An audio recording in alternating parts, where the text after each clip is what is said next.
Assalomu alaykum, Milliy kat yo'llar kanalining hurmatli tomoshabinlari. Mana bugun biz Farg'ona viloyati Beshariqqa yetib kelganmiz. Xudo xolasa sizlar ko'rib turgan xuddi shu xonadonda qishga issiq bo'lish uchun issiq sistemalarini o'rnatib bermoqdamiz.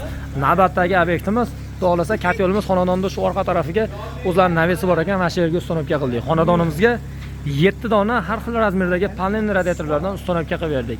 Sistemamiz samotok sistema bo'ldi. Suvni qaynash hisobiga tabiiy sirkulyatsiya bo'ladi. Xonadonimizni xuddi shu yeriga navesga kat yo'limiz ustanobga bo'ldi. 15 kilovatli utepленный variantda bo'ldi. Kat yo'limiz narxi 8,5 million so'm bo'ldi.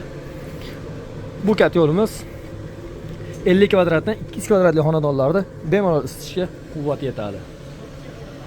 Xo'p, hozir kat yo'lda sistemani ponni tugatdik, kat yo'lni ishga qo'ydik. Sizlar bilan kat yo'lda yonish jarayonini ko'ramiz. Asadbek, kat yo'lda ochinchi yonish jarayonini bitta ko'raylikchi. Kat yo'limiz qanday yonyapti? Ochinchi bitta ko'raylikchi. Bilashim mumkin, kat yo'limizga ko'mir zapravka qilganmiz. Xolasa kat yo'limiz yonish jarayoni. Kanalda mehmonlar paspasa tugmachasini bosib, videomizga bitta like bosamiz. Xolasa juda ham chiroyli bo'lishni beryapti kat yo'limiz.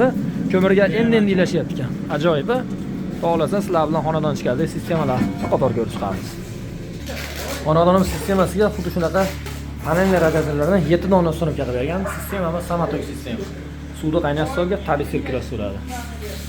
Videoni kuzatishda davom etamiz. Mana keyingi xonalari 50 sm ga 120 razmerdagi radiatordan 2 dona ustanobga qilib berdik. Remonti aboy bo'lgan ekan, aboy bo'lishiga qaramay, juda ham chiroyli qilib, sifatli ishlarni qilib, chiqatib buzmasdan, opirib olmasdan ishlar bitkazib berdik. Kotej usulda qurilgan ekan bu xonadon. Mana keyingi koridorimiz kiroverish 50 ga 120 dan bitta qo'ydik. Bu yer ham xuddi shunaqa sistema.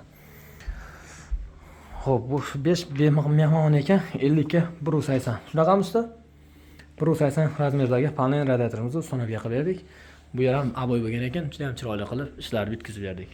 Kanalda mehmonlar podpisa tugmachasini bosib, videomizga bitta like bosib, shunaqa sifatli santexnik xizmatlari kerak bo'lsa, qanaqa ko'mirli kat yo'lda zarur bo'lsa, ekrandagi raqamlarga aloqa qilinglar. Sizlarning ishlarni juda ham chiroyli qilib bitkazib beramiz. Hozir sistemamiz to'liq bitgan. Suvni olib, sistemani sinash uchun hamma yo'g'ini tekshirib chiqdik. Hech qanday o'techga bog'lasa chiqmadi, hech narsa bo'lmadi. Chotki ishlab beryapti. Endi kat yo'limizga ko'mir zapravka qilib, yoqib sinash uchun ishga qo'ydik. Kat yo'limiz yonish jarayonini ko'rdik. Kat yo'limiz gradusini sizlarga bir qator ko'rsatib o'tamiz. Kat yo'limiz hozir 75 gradusga qo'yganmiz.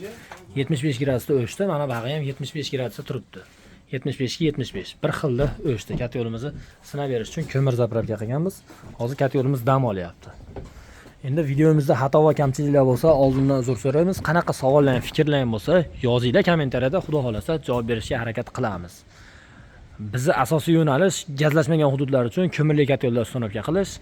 Shunaqa sifatli santexnik ishlar zarur bo'lsa, ekrandagi raqamlarga aloqa chiqinglar. Santexnik ishlarni ham bajaramiz. Qanaqa savol, fikrlar bo'lsa, kommentariyada yozinglar. Ekrandagi raqamlarga aloqa chiqinglar. Maslahat kerak bo'lsa aytamiz, xudo xolasa sizlarning ishlarni chiroyli qilib bitkazib beramiz. Videomizga bitta like bosib, shu videoni tezda ko'mirli kat yo'qtirgan tanishlarga so'q tushyapti jo'natib qo'yamiz.